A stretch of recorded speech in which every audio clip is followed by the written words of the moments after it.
Good morning. It's Wednesdays. I'm Wayne. Welcome to Wednesdays with Wayne.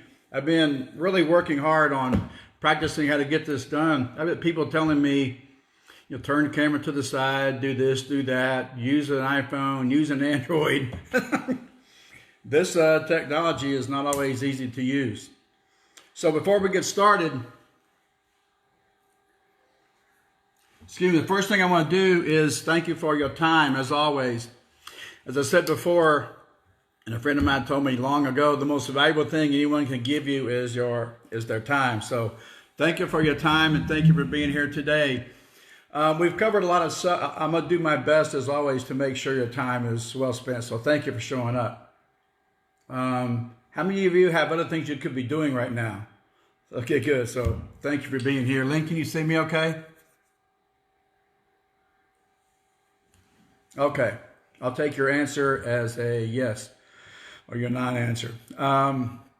We've been going on and on about different subjects, and I hope that they've been meaningful and that has some type of value or something you can use to your life. So today, what I'd like to do is, rather than talk to you, I'd like for you to talk to me, if you don't mind. So email me. My email address is wayne@waynemorgan1.com. Wayne@waynemorgan, the numeral 1.com. Wayne@waynemorgan1.com. So I'm going to be watching my inbox here. Email me any questions, and before I look at those, I'll give you time to get your thoughts together and send them in, because I really want to hear from you. I want to know what you want to know, what you're curious about, what you may have questions about, and what I can do for you today. So I do have one thing I want to share to get started, and that is, again, we're in one of the biggest paradigm shifts we may see in our entire lives, and this COVID virus is taking its toll. Physically, a lot of people are dying, a lot of people are sick. It's huge. And I think it's having an effect, well, obviously it's having an effect on a lot of people financially. Some businesses are not going to survive this, which is a shame. I hope yours isn't one of them. I hope mine isn't one of them. And then it's taking a toll, I think, physically. Some people are finding more time to exercise. Some people have sitting inside, being more sedentary. I think it's taking an emotional toll as well. I mean, we're designed to go out and relate and be together, and we're not doing what we're chromosomally predisposed to do. So all these things are creating an effect. So hopefully you're taking some time to make good use of the time. And the reason I'm bringing up this first topic today is because I was talking to somebody last week, and they said, well, the problem is I can't do what I want with my time, and, time is money. And I thought, no, it's not. Time is not money. Time is time. We may have covered this before, but I think it bears repeating. Time is time. Money is money. They're two totally different subjects. But what you do with your time determines how much money you're going to have. So my question to you is, during this crisis, whatever's going on with you, my question is, what are you doing with your time? Because your future is created moment by moment by what you do in the present. So everything matters. So what are you doing today to make sure that if you don't like where you are, your situation, what you're having to face today or deal with today, if it's not good and it could be better, then forget about blaming this COVID virus. That's just a distraction. Yes, it caused all this, but this was here anyway. Your situation was there anyway. This just accelerated it. So what are you going to do differently going forward? And as I asked you last week, if this was a game and this is halftime, what's your score? And the question is, are you going to play the second half like you played the first half? So as I said before again, the world is designed to change, and humans are designed to change. So what do humans resist the most? So what about us? What about you? What about me? What do we need to do to change. We can blame the environment, we can blame the bat, we can blame the Chinese, we can blame Trump, we can blame there's plenty of blame to go around. But if I could just say this, and this is something I learned a long time ago. When something happens, there's several things you can do. One is you can blame other people. There's plenty of it to go around. Plenty. This is easy to do, and a lot of people do it constantly. Not just during this time, but all the time. The other thing I see a lot of people do is they justify their situation or their mistakes. And so all I'm suggesting, ladies and gentlemen, those of you that are watching, is what point of view, if you come from here, huh? Backwards. Oh, it is? Oh. I can't do anything about that. Okay. I don't think. It's backwards. What did I do to fix that? Okay, somebody email what I do to make this straight. I don't remember. Yeah, we take this out of the cradle and we turn it around, I believe. All right, let's do that. Hang on, y'all.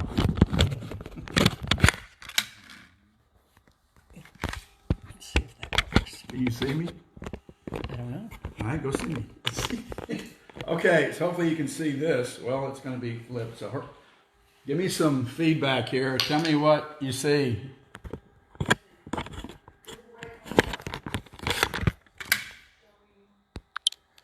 Okay, how about that?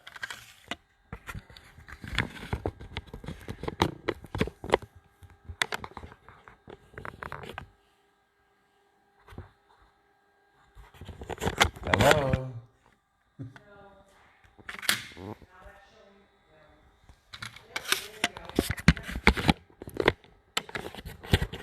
Okay, sorry. Still figuring it out. So, what point do I learn anything from taking this position? If I'm blaming anybody else, or everybody else, or my situation, or my poor, miserable, pitiful existence, do I learn anything? And the answer is no.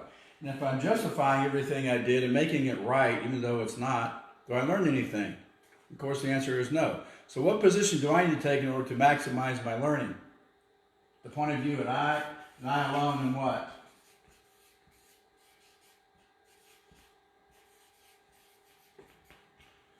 So all I'm asking you to do is go look around and see where you are and ask yourself this question: what did I do to get myself here? How come I'm here?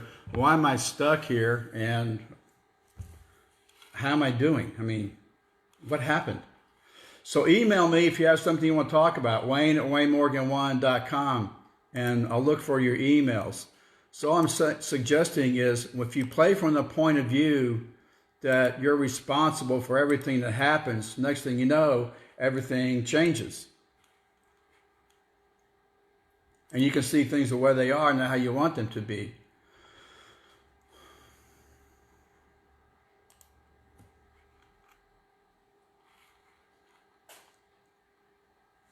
So we got to play from this point of view. So my question is, what are you going to do going forward? Because time is time, and money is money. And what you do with your time determines how much money you're going to have. So that's the shift in thinking we need to take, is how do I spend my time better so I'll have more of the things I want?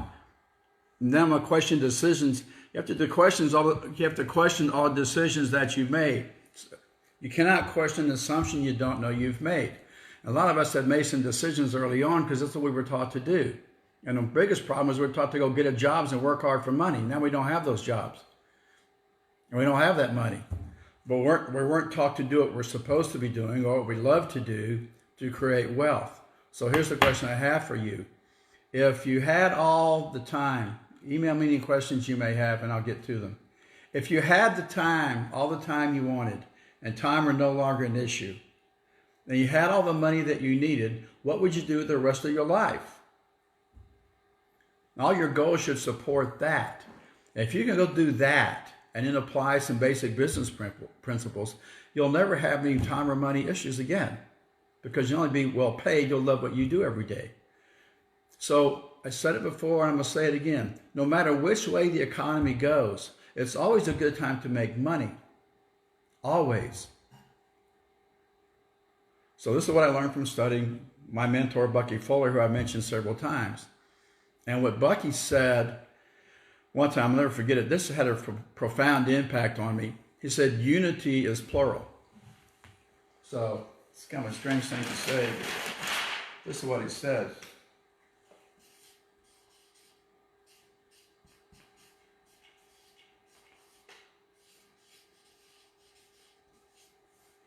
Minimum of two. So you can't have, what I understand to mean is, you can't have one of anything. One cannot exist in this universe. So to have an up, you have to have a down. To have an in, you have to have an out. Always only coexisting. So like entropy, syntropy, concave, convex, always only coexisting. So if that's true, then you can look at this as a problem. And for a lot of people, it's a problem. It's a huge problem. No question. But inside that problem, on the other side of that problem, is the opportunity. So where are the opportunities? And are you going to play, when this is over, and this will end, are you going to go back to what you were doing before? Is it going to be business as usual? Are you going to hope the world snaps back to the same place it was? Or are you going to look for opportunities to go do what you really want to be doing? Or do what you love? So these are the questions I have for you today. So if you're wondering what you're going to do, then all you have to do is write down, what would you do with the rest of your life if you didn't have to work for money? If you had all the time and all the money, what would you do with the rest of your life? If you don't know that or haven't written that down, may I suggest you go do that. What are you going to do with the rest of your life? Now we've had this huge awakening. I don't know about you, but I'm looking around going, well, I'm glad I made some good decisions. I like where, Glenn and I have discussed this a lot, almost daily. We like where we are. And it's not because we're geniuses or better or smarter, or any of that. It's just that what I learned in the late 80s after I lost everything, because I don't know if I shared this with you, but I lost everything in the oil bust of the mid 80s. And I got to Austin in 85. I was broke. I had nothing. And I vowed to not repeat that mistake. And so when I was introduced to Robert Kiyosaki and did Money and You and Creating Wealth and all that growth, personal growth work, and I spent thousands of hours and tens of thousands of dollars working on myself because I knew. And when I learned this right here, when I finally got this word, my world shifted. And I was blaming the Arabs for the oil crisis, and I was blaming the United States government for not refining oil and making it more available and cheaper. And I was blaming my ex for leaving and blaming everybody. And then one day I finally got this word. It took a while because it's easier to blame. It's very convenient. It's not in here. It's out there. You're my problem. It can't be me. And once I took responsibility for everything that was happening in my world, look, I mean, even if let's say you're in a car wreck, okay? Some person runs a stop sign and hits you. You could blame them all day long, but you were there, and they couldn't hit you if you weren't there. So you can play at this level. You can play this any level you want. I play it from a very high level. And there's part of my situation that this COVID virus has either impacted positively or negatively. And that comes from the decisions made over time and then the actions taken after that. So if you don't like where you are, then you have to look at the decisions you made and the actions you took that exposed you to this weakness in whatever situation you're having. There was a weakness there. There was a flaw in the plan, and it magnified itself in this coronavirus. So as I said before, everything begins with a thought. Everything. This was once a thought. This was once a thought. You were once a thought. All this you see was once just a thought. And then a lot of people have thoughts. They have these million or multi-million-dollar ideas, but they don't act on them. I mean, maybe you've had this experience yourself, where you're walking through the aisle of some store and you see something and you go, wow, I had that idea like 10 years ago. Yeah, but you didn't do anything.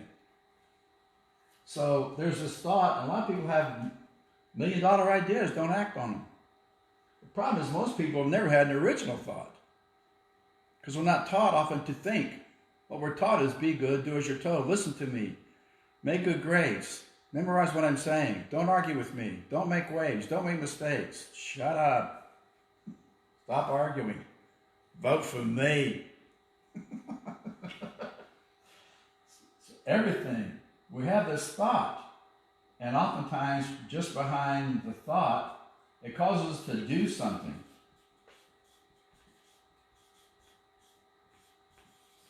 So the thought drives the behavior. It's something we go do. And then that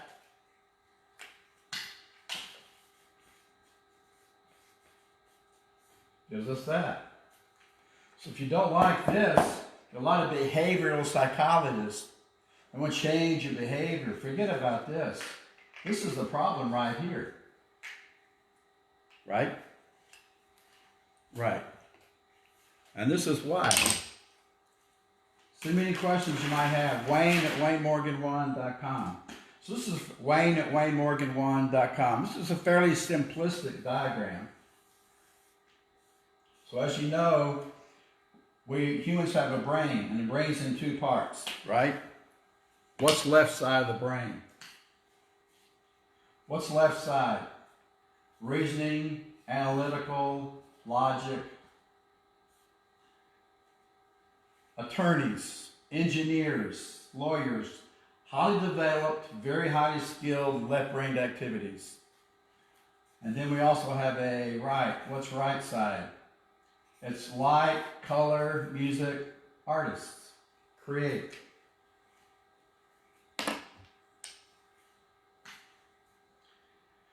So we have this brain, and it works for some people fairly well. We also, what separates us from animals, we also have a mind, and the mind's also in two parts.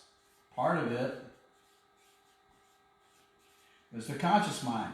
So if you go up to people, for example, and you say, hey, would you like to be rich and happy? And most people go, if they're sane, most people are, and some are not, they go, yeah, I would like to be rich and happy. And then the next question is, well, why aren't you? Oh, well, you know, I don't know if you've heard, but there's a virus out there. Oh, it's the virus's fault. Well, yeah, if it wasn't for the virus, I'd have a job. Okay, so you got a job that didn't have a long shelf life. Well, no, it's because, and off they go.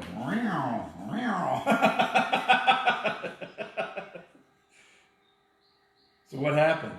You put yourself in a position to where when a global pandemic arrived, you got exposed. All I'm suggesting is if you'll play from this point of view and everything, then everything in your life will change. And then down here is the subconscious, unconscious, also called reactive mind. This is the most sensitive instrument in the universe. And it behaves according to what it believes. So you can almost tell what people are thinking, because all you have to do is look at the result.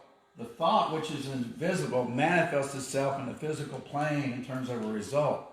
You want to see how somebody thinks? Look at their balance sheet. You want to see how somebody thinks? Look at where they live. Look at what they drive. Look at how they behave. Look at how they speak. Look at what they read. All you have to do is look at this and you'll see this, the thought pattern. And oftentimes what you see is the subconscious mind is weak. It's full of weeds that need to be cleaned out. So when I talk about spending time and money working myself, this is what I'm talking about. For example, my father, great guy. But here's what he said to me. You're lazy, boy. You're lazy. And my thought was, hard work is overrated. I think hard work is a highly overrated activity. my father thought it was like a virtue. I thought, no, it's a vice. Sorry, Pops. That ain't it. And boy, he was a champion of hard work. You talk about a worker. Woo! He'd take me to work in the morning. We'd work all day, never stop for lunch. We'd work all day and then go home. I mean, from early till late, every day. Jesus. So we had different thoughts. We behaved differently, and we got different results. And I just think laziness is the key to success. It's not up to be. It's not up. If it is to be, it's not up to me. If you want to not done the right way, find somebody good at it who knows how to do it.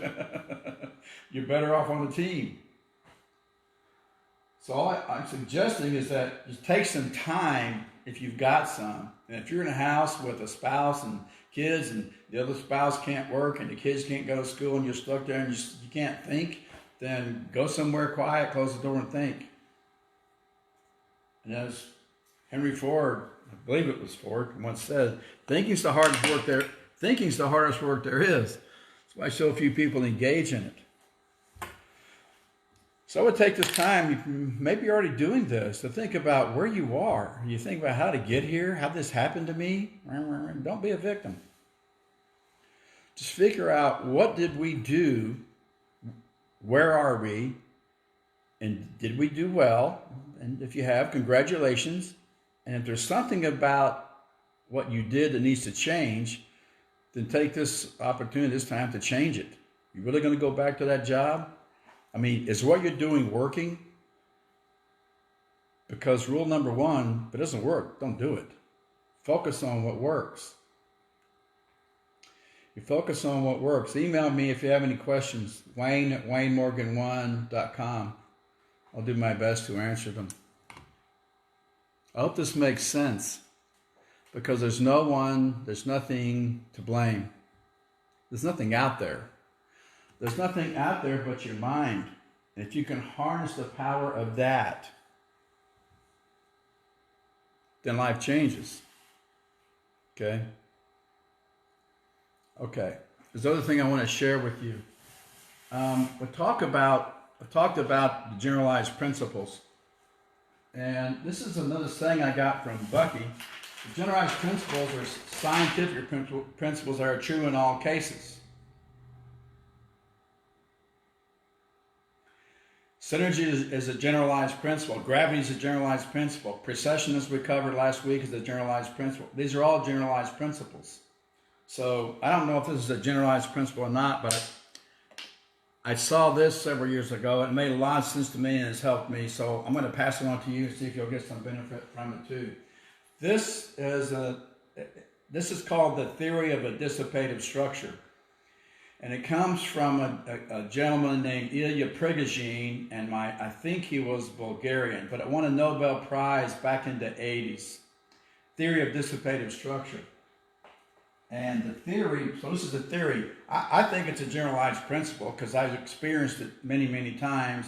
I know that people have too. So I'm going to call it a generalized principle because I think it's true in all cases. But I'm going to tell you what I've learned about this, and then you can decide for yourself if it's true for you, okay? So here's what my interpretation of what Ilya Prigogine says. If you have an organism here and you apply pressure or stress to it, initially it'll pass right through. Okay? It just blows right through and keeps going. But if you overload this organism and you apply more and more pressure and more stress and more pressure and more stress and more pressure and more stress, this organism begins to heat up and start getting hot. If it's a person, for example, they'll start to perspire. And you'll see this organism will begin to heat up. Then it'll start to expand. And eventually, if you keep applying pressure and stress, this organism will pop. And when it pops, it expands. and it reorganizes. And so a few things happen when this gets so much pressure. Boom, it reorganizes. It's like a seed popping open. So it's irreversible, it's unrecognizable, and it's unpredictable. This phase, irreversible, unpredictable, unrecognizable.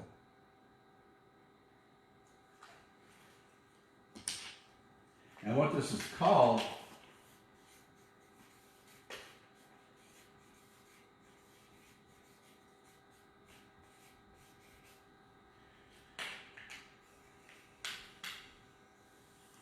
So my question to you, are you feeling a little bit perturbated right now?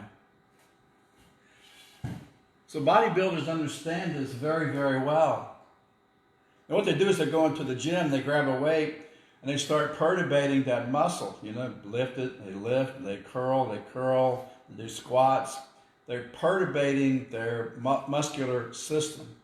And then they stop. And what happens is, it gives you, a principle of dissipative structure takes over. These cells expand and they have more capacity. So when this one reorders, you have more capacity. And what Ilya Prigogine was saying is that the brain is a classic example of a dissipative structure. And in order for it to grow,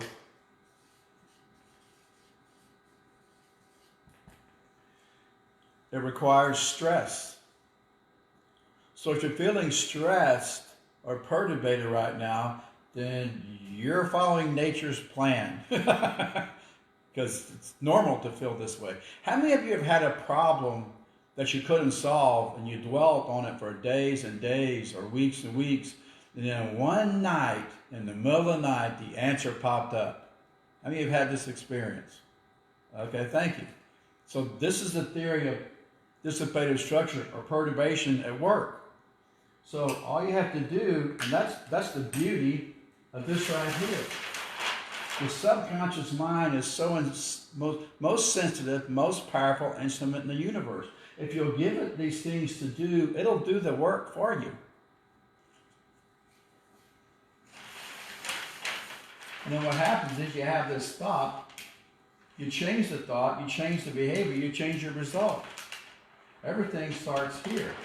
Everything starts here. And then you cook and cook and cook, and next thing you know, you have a different thought. You have a thought no one's ever had before. You go, oh, I could design this. Oh, I could build that. Oh, I could invent that. And the problem is you go tell your friends about it, and they go, no. If that was such a good idea, somebody else would have already thought of it. And then later you see it on the shelf. So all I'm suggesting is this: stress.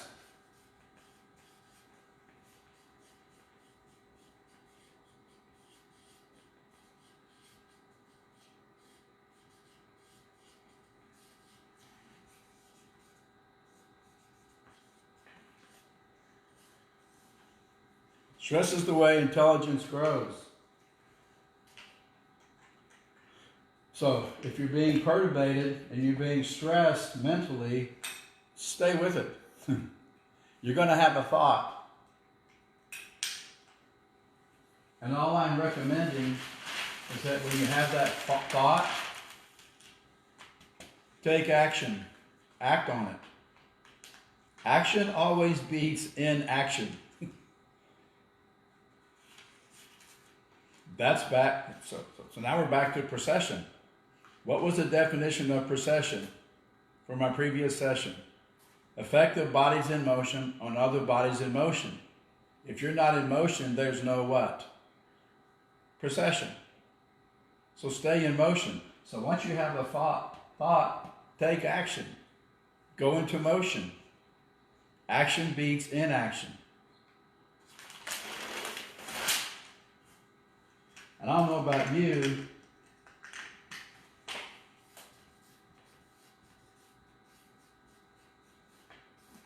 I just want more capacity.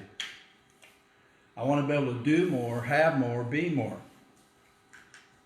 And I'm working on myself because I know there's no one out there. There's no one to blame. No, it's It's right here. I know my problem. I know where to find it. All I got to do is go look in the mirror. There it is. Who, me? Surely not. That makes sense? I hope it does. So I'm working on myself. And I'm working on myself mentally, physically, spiritually, emotionally, and financially. This is a byproduct of how I'm doing the rest. That's how I see it. Money's not the goal.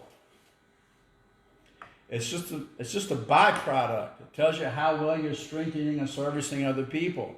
So the more capacity you have, the more useful you become. The more useful you become, the more demand you become. The more demand you become, the more money you make. Okay.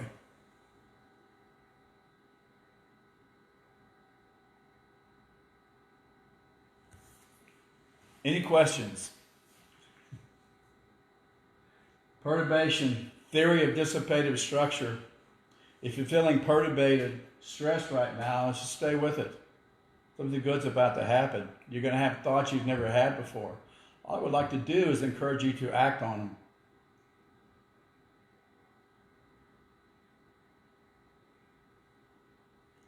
Yeah? So time is not money. Time is time. Money is money. And what we spend our money on what our time on depends how much money we're going to have. So if you would, I'll give you a few questions to answer. And these aren't for me, these are questions to ask yourself. Is, if I had all the time and all the money, what would I do with the rest of my life? And write that answer down.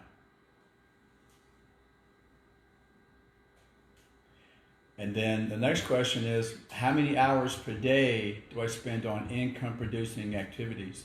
Because most problems I see are financial problems. So Lynn and I made the goal, get money handled so we don't have to worry about it anymore, and get on with what we're supposed to be doing while we're here.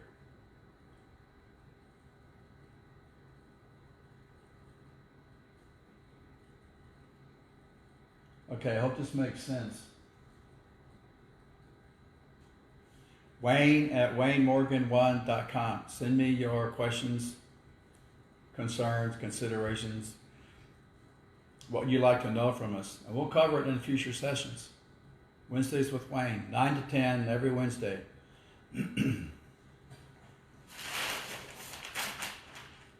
just to recap, do your best to play from this point of view right here.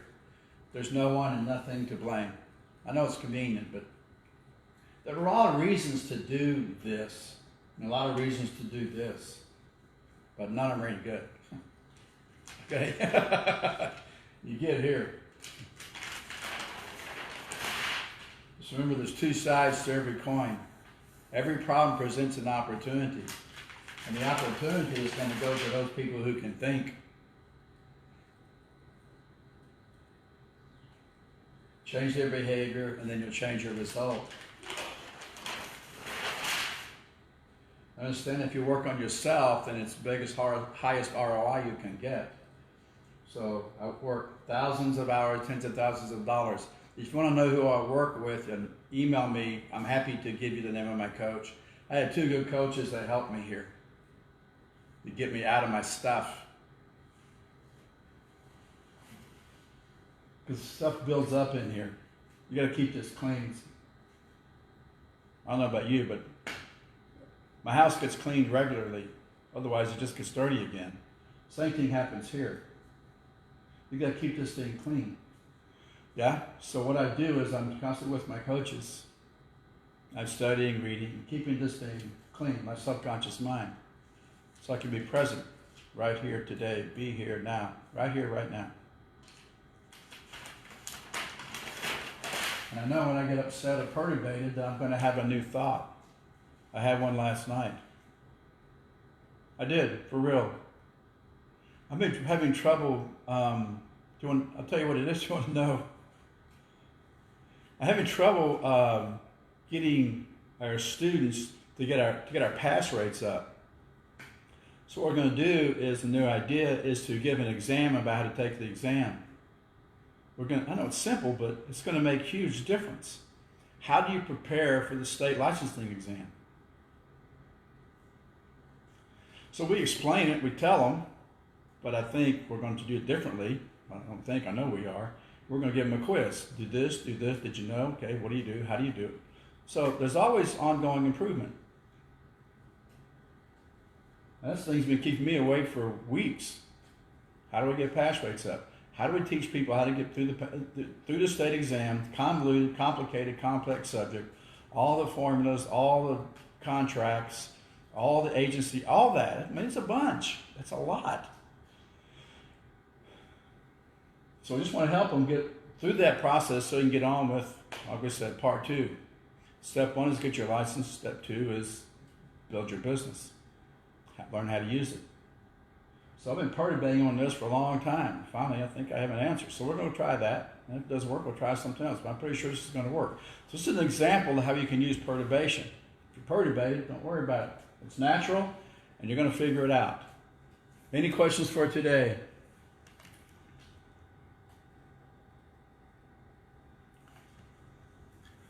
Okay, then I'm going to leave you with this. I'm going to end the way I started. Thank you for your time. I hope you find it well spent. I hope this meant something to you. I hope you get something out of this. And I'll see you next week on Wednesdays with Wayne. Thank you. Good luck in your business. Let's go out and make it a better world. See you next Wednesday.